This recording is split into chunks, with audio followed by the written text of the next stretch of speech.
السلام عليكم ورحمة الله وبركاته. اللهم صل وسلم وبارك عليك يا حبيبي يا رسول الله. عاملين ايه؟ يا رب تكونوا في احسن صحة واحسن حال. النهاردة جاية وجايب لكم فيديو حلو جدا جدا. النهاردة هنعمل مع بعض كيكة التايجر بطريقة سهلة جدا وبسيطة، والنتيجة زي ما انتم شايفين، لوحة فنية وطعم رائع. يلا بينا نبدأ الفيديو بتاعنا النهاردة، بس ما تنسوش لايك للفيديو، شير عشان الكل يستفيد، واللي ما اشتركش في قناتي شرفني جدا الاشتراك في القناة، وفعلوا الجرس عشان يوصلكوا كل جديد انا بعمله. وما تنسوش عايزين نكمل 10,000 مشترك. اشتركي من تليفونات ولادك، ابعتي اللينك لاصحابك، القناة هتكبر بيكم ومعاكم. اول خطوة هنبدأ بيها وهي المقادير.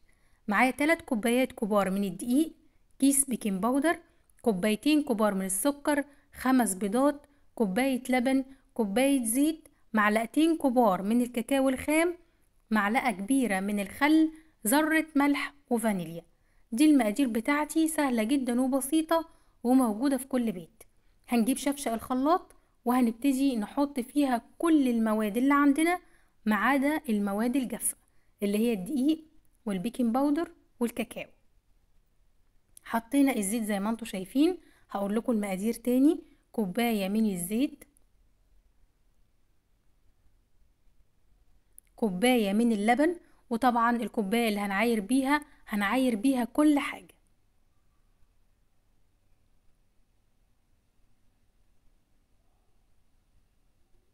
5 بيضات،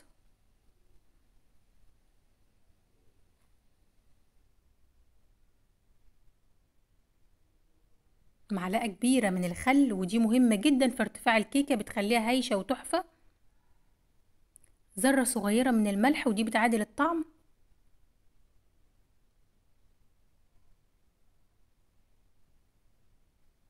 فانيليا غامقة، وطبعا لو مش موجودة هنحط فانيليا باودر.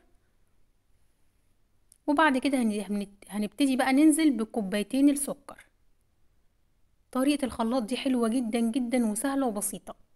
كل المكونات بتاعتنا ونضربهم في الخلاط كويس جدا جدا لحد ما اتأكد ان السكر بتاعنا داب تماما. هنا بوريكم حطينا كل حاجة ما عدا الكاكاو والبيكنج باودر والدقيق.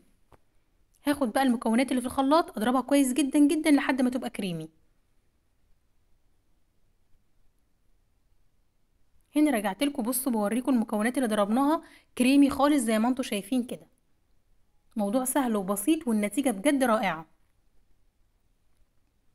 خلينا المكونات بتاعتنا على جنب، وجبنا البولة بتاعتنا عشان نقلب المواد الجافة. هنزل ال3 كوبايات الدقيق،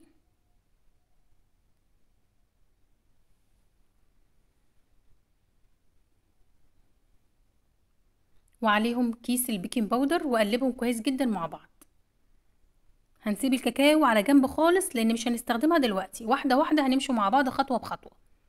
هقلب دلوقتي الدقيق مع البيكنج باودر على الناشف كده زي ما انتم شايفين. موضوع سهل وبسيط والنتيجة رائعة فعلا. بعد كده هخلي الكاكاو على جنب، واخد المواد اللي احنا ضربناها في الخلاط اللي خليناها كريمي، بصوا كريمي وتحفة ازاي، وانزل بيها على الدقيق والبيكنج باودر، واقلبهم كويس جدا بالمضرب السلك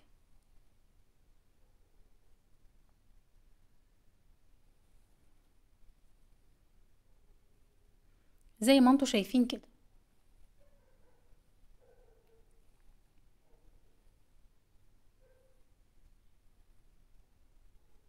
طريقة سهلة جدا وبسيطة، حلوة قوي قوي. هضربهم كويس جدا لحد الدقيق بتاعي ما يختفى تماما. زي ما انتم شايفين القوام ابتدى يكون كريمي وتحفة جدا جدا. وهنا جينا بقى للنقطة المهمة. عايزين الخليط بتاعنا اللي انتوا شايفينه ده بعد ما نضربه كويس جدا جدا مع بعض ويبقى كريمي ميبقاش فيه دقيق خالص، نقسم الخليط ده على نصين.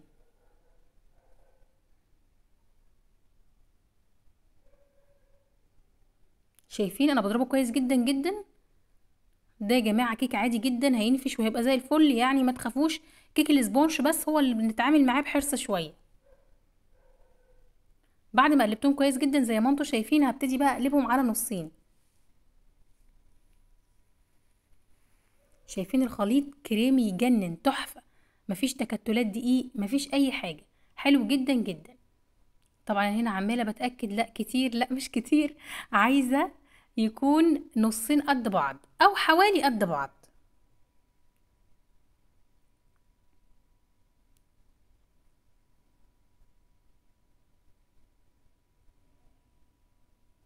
حسيت برضو ان الكمية كبيرة شوية، فهاخد منها حبة حبة صغننين خالص.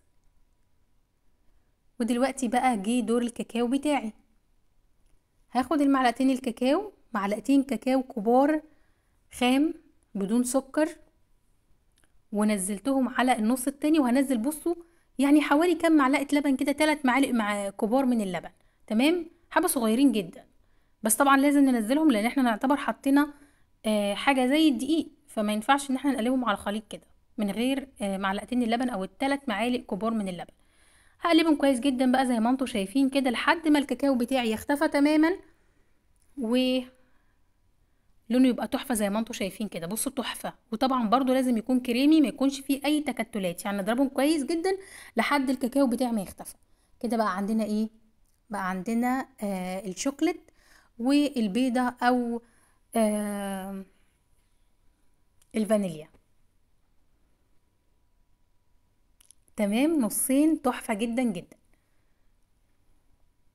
هجيب بقى الصينيه بتاعتي وادهنها زبده. بصوا هنا بوريكم، ده الشوكولاته وده الفانيليا، خلاص نصين تحفه. هجيب بقى الصينيه بتاعتي زي ما انتم شايفين كده، ودهنتها زبده كويس جدا. ودي نقطه مهمه قوي في الكيك علشان لما نقلبها تتقلب بسهوله، والصراحه الكيك انا مش بيغلبني خالص. وابتديت اجيب بقى كبشتين زي ما انتم شايفين كده، وبمنتهى الهدوء هبتدي احط كبشه من الفانيليا، واجي في النص بالظبط احط كبشه من الشوكولاته، وهكذا لحد ما اخلص كل الكميه. بصوا شكلها تحفه جدا جدا جدا. لو عايزين الشكل ده اللي من فوق يفضل لحد ما يستوي، يا ريت لما نعمل كيكه التايجر بالذات نجيب صينيه واسعه، بس الصينيه دي كانت مش كبيره قوي، فالرسمه دي مع الوقت كل ما احط طبقات طبقات هتضيق قوي على بعضها، ولكن طبعا من جوه طلعت تحفه حلوه جدا جدا. لو انت حابه الشكل ده من فوق هاتي صينيه واسعه قوي، بس طبعا مش هتطلع عاليه. حلوة جدا جدا زي ما انتوا شايفين، احنا بنشتغل في النص بالظبط. نحط مرة شوكولات ونحط مرة فانيليا، مرة شوكولات ومرة فانيليا في النص في النص زي ما انتوا شايفين كده، في نفس المكان بالظبط لحد ما نخلص كل الكمية.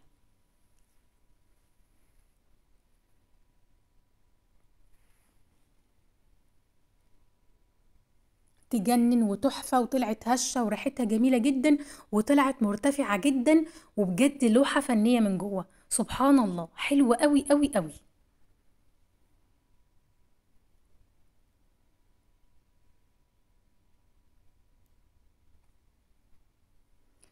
دايما حاجة البيت انضف مليون مرة من اي حاجة بره.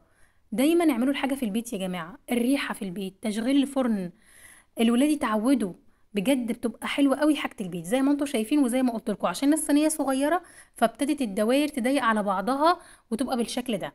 فرن بتاعتي سخنة، دخلت الكيك بتاعي، اول ما يستوي هوريهولكم واوريكم جماله قد ايه بقى مرتفع. الله، ما شاء الله تبارك الله. شايفين معلقة الخل حلوة جدا للكيك، بتخليه مرتفع زي ما انتوا شايفين كده، تحفة جدا جدا.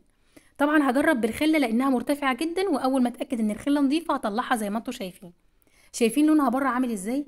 تحفة تجنن، عالية هشة، من جوه شكلها حلو قوي قوي، لوحة فنية زي ما انتوا شايفين كده. بصوا ما شاء الله تبارك الله، حلوة قوي قوي، مش عارفة اقول على جمالها ولا على حلاوتها ولا طعمها، وقد ايه هشة، حلوة جدا جدا جدا. ده كان الفيديو بتاعي، كيك التايجر التحفة اللي انتوا شايفينه ده. يا ريت نجربه في البيت وتقولوا لي رأيكم في الكومنتات. ولو عجبكم الفيديو بتاع النهارده ما تنسوش لايك شير عشان الكل يستفيد، واللي ما اشتركش في قناتي شرفني جدا الاشتراك في القناة، وفعلوا الجرس عشان يوصلكوا كل جديد انا بعمله. وما تنسوش كومنت منكم حلو بيفرق معايا كتير، وعايزين نكمل ال10,000 مشترك. اشتركي من تليفونات ولادك، ابعتي اللينك لاصحابك، القناة هتكبر بيكم ومعاكم. بحبكم في الله.